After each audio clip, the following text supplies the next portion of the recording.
Hello बच्चों, welcome back to my channel. कैसे हैं आप सब लोग।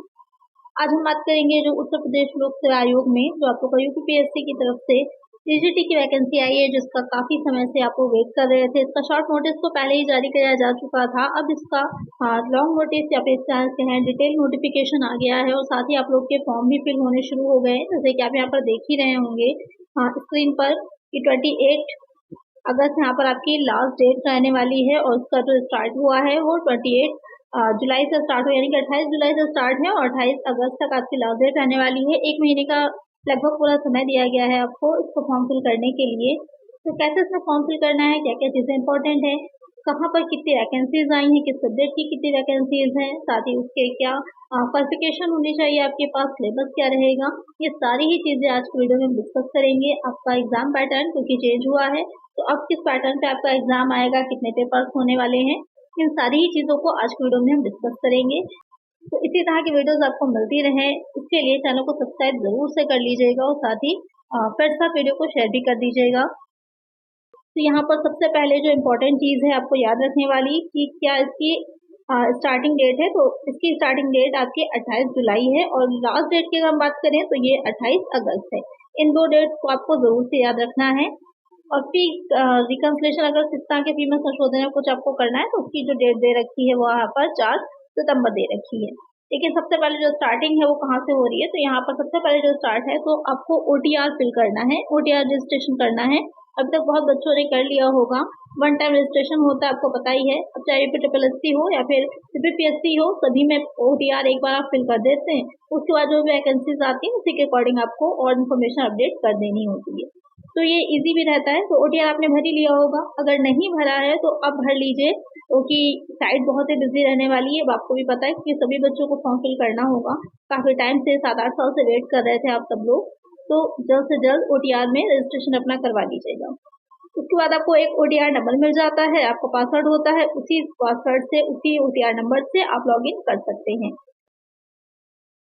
उसके बाद यहाँ पर नेक्स्ट जो इसमें आ जाता है कि ओटीआर भरने के बाद बाकी चीजें दे रखी है, कैसे आप संशोधन कर देंगे इसमें अगर आवश्यकता होती है तो। इंस्ट्रक्शंस दे रखे हैं सारे कि क्या रहेंगे, किस तरह से आपको करना है। यहाँ पर आप देखेंगे तो हाँ, पूरा प्रोसीजर बताया हुआ है कि कैसे ओटीआर फिल करना है। अगर आपको कोई प्रॉब्लम आ रही है ओटीआर में तो आप यहाँ पर इसको देख सकते हैं। पेमेंट कितना होगा, ये सारी चीजें यहाँ पर आपकी दे रखी हैं। आवेदन शुल्क देख लेते हैं कि आवेदन शुल्क क्या रहने वाला है, जो कि इम्पोर्टेंट है आपके लिए। तो यहाँ पर अलग अलग वर्ग हैं। तो अनारक्षित यानी कि यहाँ पर जो अनरिजर्व कैटेगरी के बच्चे हैं उनको कितनी फीस देनी है, तो 100 रुपए आपकी वैसे जाएगी, और ऑनलाइन प्रक्रिया के लिए 25 रुपए। ओवरऑल अगर हम बात करें तो 125 रुपए यहाँ पर आपको फिल करना है, फी को सबमिट करना है। जो SC/ST के बच्चे हैं उनके लिए क्या है, यहाँ पर आपकी 65 रुपीज है। जो पीडब्ल्यूडी यानी कि दिव्यांगजन होते हैं उनकी आपकी ओवरऑल 25 रहेगी। जो भूतपूर्व सैनिक हैं उनकी हो जाती है यहाँ पर 65, और जो स्वतंत्रता संग्राम सेनानी हैं या फिर महिला अगर फीमेल कैंडिडेट है उनकी, तो अपनी मूल श्रेणी के अनुसार ही उनकी फॉर्म जो भी फीस होती है वो रहेगी। तो यहाँ पर फी क्या है वो आपको समझ में आ गया। अब नेक्स्ट इसमें देखते हैं कि व्यक्तियों की संख्या क्या है। तो ओवरऑल तो यहाँ पर आपको पहले से ही पता थी कि ओवरऑल कितनी है। टोटल यहाँ पर आपकी 7,466 वैकेंसीज हैं। अगर हम बात करें यहाँ पर मेल फीमेल दोनों को मिलाकर, अलग अलग बात की जाए तो अलग भी इन्होंने बताया हुआ है कि मेल कैंडिडेट्स में 4,860 रहेगा, और 2,525 यहाँ पर रहने वाली फीमेल कैंडिडेट्स की। तो अभी हम इसको और डिटेल में देखेंगे कि अलग अलग यहाँ पर दोनों में ही मेल फीमेल में सब्जेक्ट वाइज क्या वैकेंसी आई है, इसको और डिटेल में देखेंगे। यहाँ पर सैलरी जो कि मोस्ट इम्पोर्टेंट पॉइंट रहता है मोटिवेशन के लिए, तो सैलरी देख सकते हैं यहाँ पर आप कितनी आपकी रहने वाली है। ग्रेड पे जो लगेगा आपका 4600 का यहाँ पर लगेगा लेवल 7 पर। आरक्षण, तो आरक्षण आपको पता ही है जितना कि मिलता है अलग अलग उसमें, उसी के अकॉर्डिंग आपका आरक्षण रहने वाला है। तो यहाँ पर अगर हम बात करें कि क्या शैक्षिक अर्हता होनी चाहिए, यानी कि आपकी एजुकेशनल क्वालिफिकेशन क्या होनी चाहिए, तो आपको पता ही है कि ग्रेजुएशन प्लस बीएड होना चाहिए, चाहे मेल कैंडिडेट हो या फीमेल कैंडिडेट हो। तो अलग अलग सब्जेक्ट की यहाँ पर दे रखी है। सिर्फ यहाँ पर कंप्यूटर में आप देखेंगे कि बीएड कंपलसरी नहीं है, प्रेफरेंस दिया जाएगा, लेकिन बीएड को यहाँ पर कंपलसरी नहीं रखा गया है। और बाकी सारी चीजों में आपको होना चाहिए बीएड और साथ में ग्रेजुएशन। तो देख लीजिएगा जिस भी सब्जेक्ट से रिलेटेड आपका है।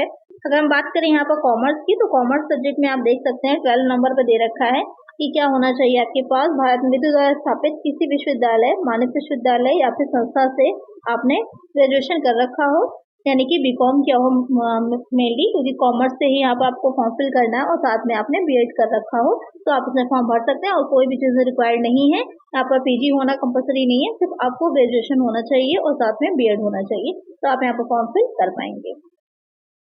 इसके अलावा अलग से भी बताया हुआ है बाकी दिव्यांगजन के लिए। अब मेन आ जाते हैं इसमें कि क्या आयु सीमा है, एज लिमिट क्या है यहाँ पर। तो एज लिमिट अगर आप देखेंगे तो मिनिमम जो एज है वो यहाँ पर आपको 21 देखने को मिलेगी, 21 ईयर से, और मैक्सिमम की अगर हम बात करें तो यहाँ पर 40 है, मैक्सिमम 40 है और मिनिमम क्या है 21 हो जाएगी। इसके अलावा यहाँ पर आपको जो मैक्सिमम एज है उसमें छूट भी मिल जाएगी, अलग अलग दे रखी होगी, जिसके अकॉर्डिंग आपको 5 वर्ष की छूट जैसे यहाँ पर बताई हुई है कि जो ऑलरेडी कर रहे हैं सर्विस, जैसे शिक्षा परिषद से हैं या शिक्षक कर्मचारी हैं, उनको 5 वर्ष की यहाँ पर छूट दे रखी गई है। या फिर जो दिव्यांग अभ्यर्थी होते हैं उनको 15 वर्ष से अधिक की होगी तो वहाँ पर छूट मिल जाएगी। तो अलग अलग देख लीजिएगा, जिसमें भी आप आ रहे हो उसके अकॉर्डिंग यहाँ पर आपको छूट मिल जानी है। नेक्स्ट जो इसमें इम्पोर्टेंट पॉइंट है जो आप लोग को परेशान करेगा थोड़ा, कि क्या नेगेटिव मार्किंग है, तो यहाँ पर क्लियरली मेंशन है, यहाँ पर पॉइंट नंबर 14 जो दे रखा है, यहाँ पर क्लियरली मेंशन है कि गलत उत्तर पर दंड निगेटिव मार्किंग की व्यवस्था लागू है। यानी कि अगर आपने गलत आंसर दिया तो यहाँ पर आपके निगेटिव मार्किंग है, तो यहाँ पर आपको वही क्वेश्चन को सॉल्व करना है जो आपको 100% करेक्ट होंगे। और यहाँ पर कितनी निगेटिव मार्किंग है, तो 1/3 की 0.33% की यहाँ पर आपकी निगेटिव मार्किंग है।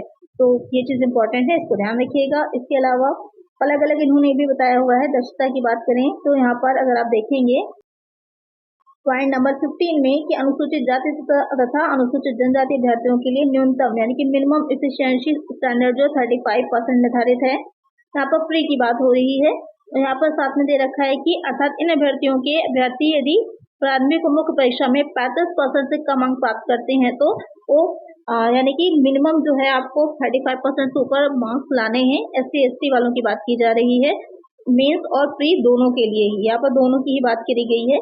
35% आपको मिनिमम मार्क्स लाने ही लाने हैं। और अन्य श्रेणियों के लिए कितनी है 40% यहाँ पर आपको मार्क्स लाने हैं, तभी आप चयन सूची में शामिल होंगे। यानी कि एक कट ऑफ उन्होंने ऑलरेडी आपको बता रखी है कि इससे अबव आपको नंबर लाने हैं सिर्फ आपको चयन सूची में आने के लिए। बाकी तो कट ऑफ जो जाएगी वो एक अलग जाएगी, क्योंकि वहाँ पर कौन कितने हाई मार्क्स ले आता है तो उसके अकॉर्डिंग सीट्स पर भी डिपेंड करेगा। तो इसको भी ये बहुत ही इंपॉर्टेंट पॉइंट है, पॉइंट नंबर 14 और 15, इसको जरूर से ध्यान में रखिएगा। इसके अलावा अगर हम बात करें तो यहाँ पर समान निर्देश दे रखे हैं कि कैसे आपको फॉर्म फिल करना है, सारी चीज़ें बताई हुई हैं यहाँ पर, उनको देख लीजिएगा। आप इसको डाउनलोड कर सकते हैं, कहाँ से मिल जाएगी आपको, तो यहाँ पर जो यूपीपीएससी की साइट है ऑफिशियल साइट, वहाँ पर आपको इसका डिटेल नोटिफिकेशन मिल जाएगा। जहाँ से आपने OTR फिल किया होगा तो वहाँ पर डिटेल नोटिफिकेशन है। साथ ही यहाँ पर अलग अलग सर्टिफिकेट दे रखे गए हैं डिसेबिलिटी के सबके। तो हम चलते हैं सीधा जो इम्पोर्टेंट चीज़ें हैं हमारी, कि जो हमारा एग्जाम है उसका पैटर्न क्या रहने वाला है। सबसे इम्पोर्टेंट चीज़ जो ज़्यादातर बच्चे इस टाइम परेशान थे कि पैटर्न क्या होगा हमारे एग्जाम का, तो यहाँ पर आप देख सकते हैं पैटर्न दे रखा है कि सहायक अध्यापक प्रशिक्षित स्नातक श्रेणी पुरुष महिला की परीक्षा योजना। यहाँ पर जो आपका प्रारंभिक परीक्षा हो रही है, जो आपका प्री एग्जाम होगा उसमें क्या क्या चीज़ें आएंगी, तो यहाँ पर ये आपका जो प्री होगा बस यानी कि MCQ क्वेश्चन रहेंगे, एक पेपर होगा। यहाँ पर ओवरऑल क्वेश्चन की संख्या कितनी आने वाली है 150, 150 क्वेश्चन आपके रहेंगे, जिसमें से जो GS है उसके 30 क्वेश्चन आएंगे, बाकी 120 क्वेश्चन आपके सब्जेक्टिव रहेंगे। यानी कि 30 क्वेश्चन आपको जर्नल जो साइंस स्टडीज होती है GS होती है, इसमें कि बहुत से सब्जेक्ट आ जाते हैं, करंट अफेयर आ जाता है, हिस्ट्री आएगा, ज्योग्राफी आएगा। अब इसका सिलेबस में आप लोग को दिखा दूंगी, वो सारी चीजें यहाँ पर रहेंगी। और इसके अलावा वैकल्पिक विषय जो है आपका जो भी सब्जेक्ट रहेगा, जैसे आप कॉमर्स के हैं तो कॉमर्स से रिलेटेड यहाँ पर क्वेश्चन आएंगे, उसके 120 क्वेश्चन रहेंगे। तो टोटल मार्क्स कितने हैं 300 है, एक क्वेश्चन 2 मार्क्स का रहेगा तो 300 रहेंगे। और टाइम कितना मिलेगा आपको 2 आवर्स मिलेंगे, 2 घंटे मिलेंगे। निगेटिव मार्किंग भी है। तो यहाँ पर सारी चीजें आपको क्लियर हो गई कि किस तरह से आपका जो प्री है वो आएगा। अब दूसरा आ जाता है कि मेंस कैसे रहेगा आपका, तो यहाँ पर मेंस आप देख लीजिए कि मेंस में क्या क्या चीजें आनी है। तो द्वितीय चरण मुख्य परीक्षा जो है आपकी वो मेनली क्या होगी, पूरी तरह सब्जेक्टिव रहने वाली है। जो आपका सब्जेक्ट है उसी से ही क्वेश्चन आएंगे।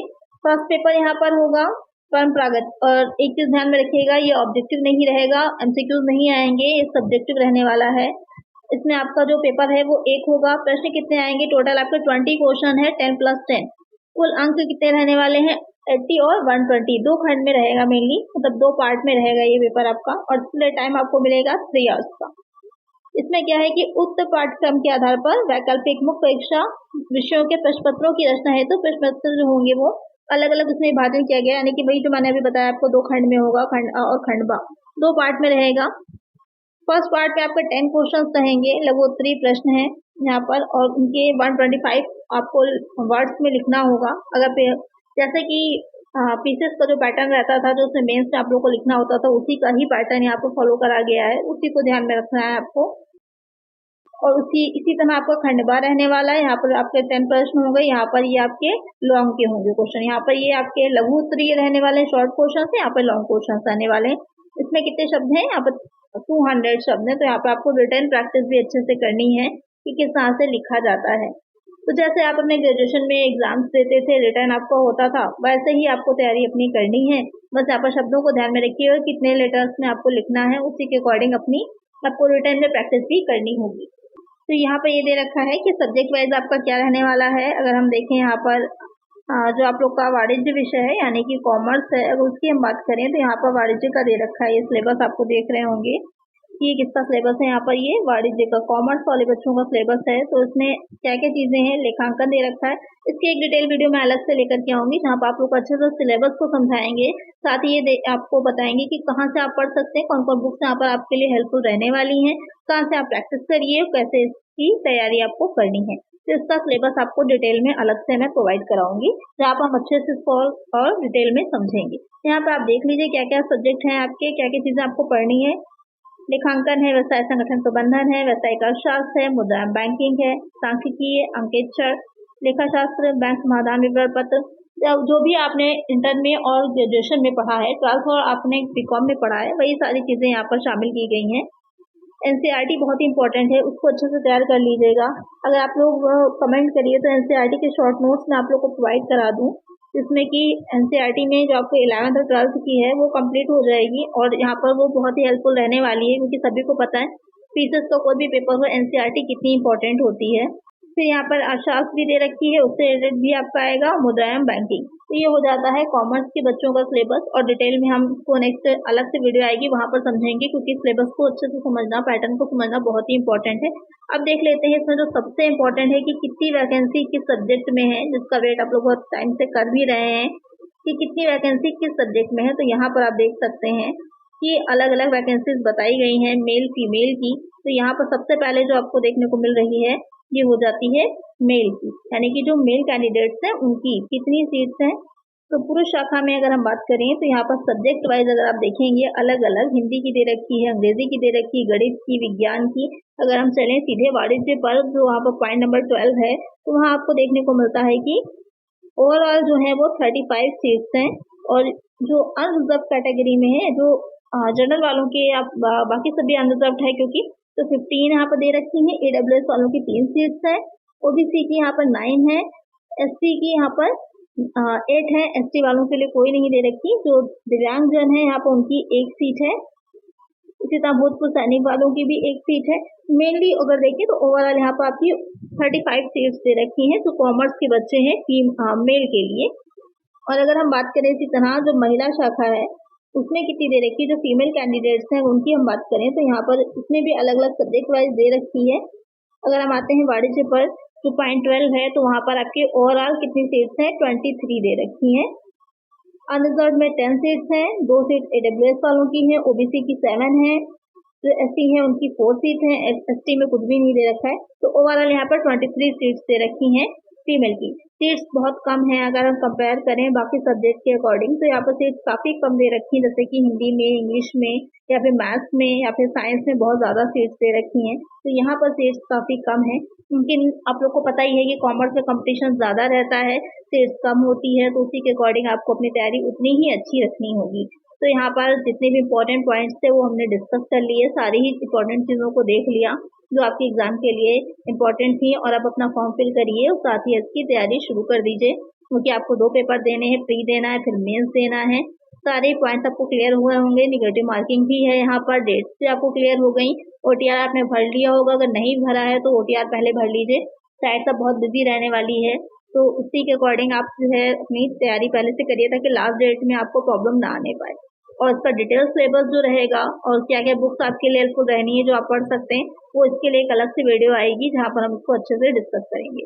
और एनसीईआरटी के नोट्स अगर आप चाह रहे हैं तो मुझे कमेंट कर दीजिएगा, जितने ज़्यादा कमेंट होंगे उसी के अकॉर्डिंग आप लोग के लिए एनसीईआरटी के कॉमर्स के बच्चों के नोट्स मैं लेकर के आऊँगी। तो आज के वीडियो में इतना ही। इसी तरह के वीडियोस आपको मिलते रहें, इसके लिए चैनल को सब्सक्राइब जरूर से कर दीजिएगा और फ्रेंड्स साथ वीडियो को शेयर करिएगा। चलिए मिलते हैं नेक्स्ट वीडियो में। Thank you.